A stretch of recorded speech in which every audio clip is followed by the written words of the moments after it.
एक इशू को टैकल करने का तरीका पूछ रहे हैं। जब when parents and siblings of spouse are trying to show that they have more authority on their daughter then her husband, especially if the spouse is not able to fix to realize and fix male है female है? ये जो question पूछने वाले हैं ये mail है। Mail है, बीवी से तंग है, हाँ। बीवी के घर वालों से तंग है, अपने बच्चों से तंग है। आई spouse is not able to realize and fix her boundaries, especially if the spouse allows them the liberty to do so and they are more interested in their ego than their daughter's marriage। कि parents और siblings spouse के भाई एक बालक है, मांगेराम तंग है कि मोना और मोना के द्वारा पैदा हुए उसके बच्चे और मोना के माता पिता ने मांगेराम का खून पी रखा है। अब मांगेराम की कोई नहीं सुनता और मांगेराम को ये टेंशन है कि मोना के माँ बाप को कोई चिंता नहीं है, मोना का घर खराब हो रहा है। मोना के बच्चों को यानी उसके बच्चों को कोई परवाह नहीं है कि परिवार में फूट पड़ रही है। मोना को कोई टेंशन नहीं है, ना वो बाउंड्रीज बनाती है अपनी, ना समझती है, ना सुधरती है, ना चौथा गियर तक लग गया। ये तो चलता है ना, इतना मसाला तो होना चाहिए ना। तो फिर क्या करना चाहिए इनको? तो क्या करना चाहिए? तो मोना को छोड़ देना चाहिए।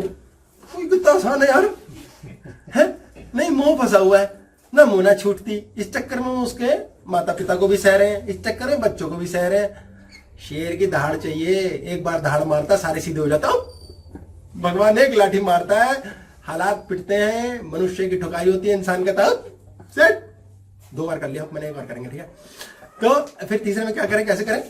ऐसे कर लेते हैं। तो सर इसका यही सोल्यूशन है, इसको और सोल्यूशन भी तो होगा। जो चीज तंग कर रही है छोड़ दो, जो अंग तंग कर रहा है काट दो, जिस चीज के कारण जीवन में दुख हो रहा है छोड़ दो, त्याग दो। फिजिकली या mentally?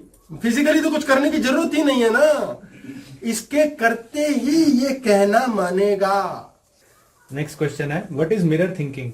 Does the opposite person thinks the same or opposite of what we are thinking? मतलब मिरर थिंकिंग, मिरर थिंकिंग क्या होती है? शीशे के जैसे थिंकिंग।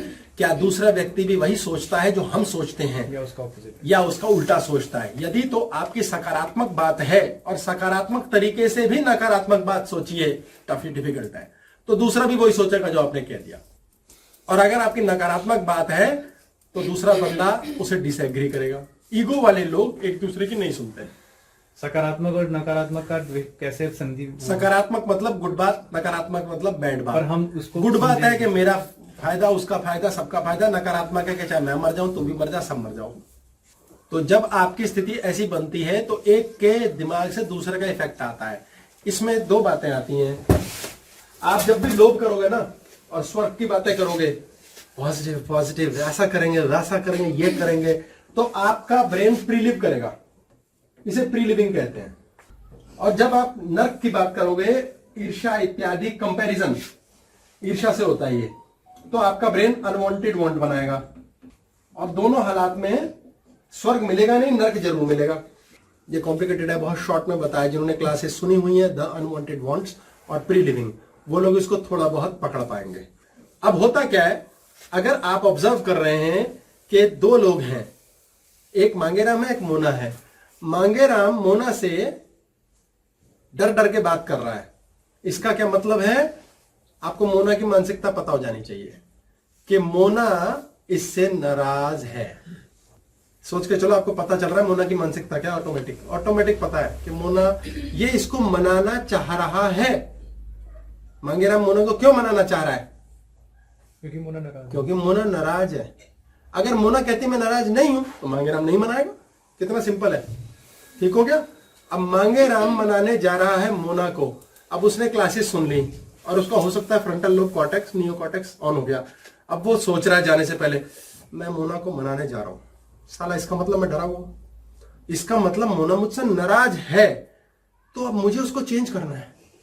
मोना मुझसे नाराज है, अब मोना मुझसे नाराज ना रहे तो मैं क्या करूं? अच्छा, वो नाराज है इसीलिए मैं मनाने जा रहा हूं। बहुत ध्यान से पकड़ना, प्रीलिविंग का खेल है ये। इसीलिए मैं मनाने जा रहा हूं क्योंकि वो नाराज है। अच्छा साला, मैं इसलिए मनाने जा रहा हूं, ओ उसकी नाराजगी तोड़नी है, मैं मनाने नहीं जा रहा, बाहर में जा, ऐसे हंसते खेलते मिलूंगा, कुछ हुआ ही नहीं। थोड़ी देर में मोना कहेगी, मोना को पता ही नहीं चलेगा कब उसके मिरर इफेक्ट आया दिमाग के अंदर और उसकी नाराजगी खत्म। उसको इतनी बड़ी कलाकारी होना चाहिए, मांगेराम पता ही ना लगना दे कि मुझे पता है तू नाराज है, और पता उसे है। लेकिन उसे नहीं पता लगने देगा। सोचिए क्या है ये है फ्रंटल लोब, ये खोपड़ी काम कर रही है। आप दूसरे से मिलने से पहले जान जाते हो अपना विचार पढ़ के कि वो क्या सोच रहा है, वो प्रीलिव करवा दो उसको पहले ही। कोई बोले सैया मैं तुम्हारे बिना मर जाऊंगी, अच्छा मर जा, प्रीलिव करा दो उसे, अब नहीं मरेगी।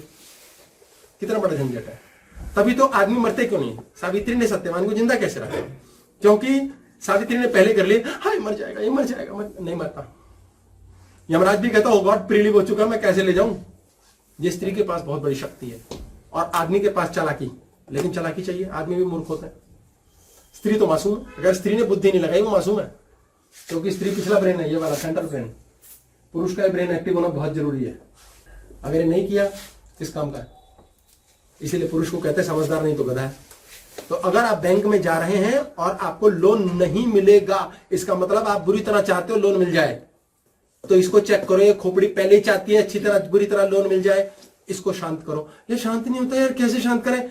आओ कृष्ण जी बीच में आ जाओ, भगवान तेरी मर्जी, बैंक तेरी इच्छा यार, देना लोन दे दियो। हे परमात्मा मेरे को लोन लायक हालात में रखा हुआ है, इस समय को से मुझे मुक्त कर, सूर्य में डाल दो सारी एनर्जी, कॉस्मोस में छोड़ दो। हजार तरीके करते ही नहीं ना, करने से तो होगा।